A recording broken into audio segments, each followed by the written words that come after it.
Alam nyo guys, kung ganito yung paglalaylo, hindi ako tatagal. Masyadong tahimik eh. I need some excitement. Thrill. Kating-kating ka gumawa ng kalokohan eh, no? Doon ka sa bilibid. Doon ka maghanap ng thrill na hinahanap mo. Bugbog ka ngayon, saksak ka bukas, patay ka sa uli. Gusto mo yun? Minsan naman, sipag pulis si Papa. Tapos dyan naman yung mami ni Maxine. Walang makagalaw sa atin. Buko lang nila. Hindi ka nakakasigurado rin. Iba na kasi ngayon, may namatay.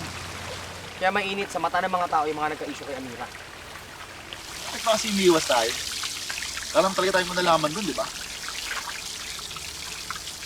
Alam mo, tama to si Rin. Mas nunguha tayong guilty. Kung tatahimik tayo. Pamilya namin yung pinagbibintangan niya.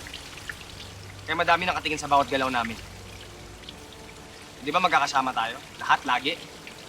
Oh, damay kayo.